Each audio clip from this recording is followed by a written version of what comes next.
അങ്ങനെ ടെസ്റ്റ് ക്രിക്കറ്റിൽ നിന്നും രാജാവും പടിയിറങ്ങുന്നു. ശരിക്കും ഈ ഒരു വീഡിയോ ഓപ്പൺ ചെയ്ത് വെച്ചിട്ട് എന്താണ് പറയേണ്ടതെന്ന് എനിക്കറിയില്ല. കാരണം ഒരു ബ്ലാങ്ക് സ്പേസ് ആണ് ഇപ്പോൾ മനസ്സിലുള്ളത്. ഇങ്ങനൊരു റിട്ടയർമെൻറ്റ് ഒരിക്കലും പ്രതീക്ഷിച്ചിട്ടുണ്ടായിരുന്നില്ല. കാരണം റൂമറുകൾ ഒരുപാട് ഉയരുന്നുണ്ടായിരുന്നു. രോഹിത് ശർമ്മയുടെ റിട്ടയർമെൻറ്റിന് ശേഷം വിരാട് കോഹ്ലി റിട്ടയർ ചെയ്യാൻ പോകുന്നു എന്നുള്ളത് ഡിസ്കഷൻസ് നടക്കുകയാണെന്നൊക്കെ പറഞ്ഞിട്ട്.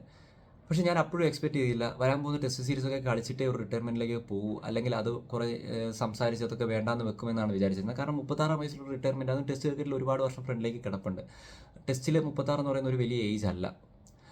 ശരിക്കും ഞാൻ പറഞ്ഞ പോലെ എൻ്റെ മനസ്സിലൊരു ബ്ലാങ്ക് സ്പേസ് ആണ്. രോഹിത് ശർമ്മയുടെ റിട്ടയർമെൻറ്റിന് ശേഷം റൂമറുകൾ ഒരുപാട് ഉയർന്നപ്പോഴും വിചാരിച്ചിരുന്നത് പുള്ളി ഉറപ്പായിട്ടും കുറച്ച് കാലം കൂടി കളിക്കുമെന്ന് തന്നെയായിരുന്നു. കാരണം ഇവർ രണ്ടുപേരും ശരിക്കും ഫീൽഡിൽ മിസ് ചെയ്യും, ഓഫ് കോഴ്സ് മിസ് ചെയ്യും. ഈ ഒരു ഫേസിൽ നിന്നും ചേഞ്ച് ചെയ്ത് ഇന്ത്യൻ ടീമിൻ്റെ ഫ്രണ്ടിലേക്ക് വരിക എന്ന് പറയുന്നത് ഒട്ടും ഈസി ആയിരിക്കില്ല. കാരണം രോഹിത്, വിരാട് എന്നിവർ ശരിക്കും പറഞ്ഞാൽ ടീമിൻ്റെ പില്ലേഴ്സ് തന്നെയായിരുന്നു. അവർ റൺസ് കണ്ടെത്തുന്നുണ്ടോ ഇല്ലയോ എന്നുള്ളതിലുപരി അവർ ഫീൽഡിലുള്ളപ്പം ടീമിന് കിട്ടുന്ന ആ ഒരു കോൺഫിഡൻസ് എന്ന് പറയുന്നത് വളരെയധികം വലുതാണ്.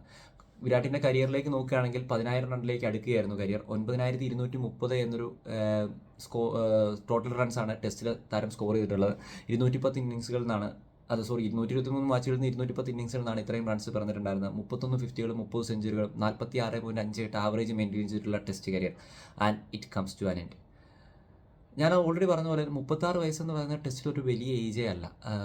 ഞാൻ ഉറപ്പായിട്ടും വിചാരിച്ചിരുന്ന ഒരു 3-4 ഇയേഴ്സ് ഈസി ആയിട്ട് പോരാത്തിന് വിരാടിനെ പോലൊരു പ്ലെയർക്ക് ഈസി ആയിട്ട് പോകാൻ പറ്റുമെന്നാണ്.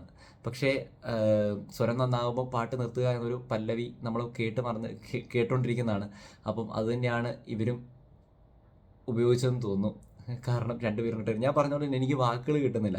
രോഹിതിൻ്റെ കേസാണെങ്കിലും അതോടൊപ്പം തന്നെ വിരാടിൻ്റെ കേസാണെങ്കിലും ഇങ്ങനെ തന്നെയാണ് ഫീൽ ചെയ്യുന്നത്.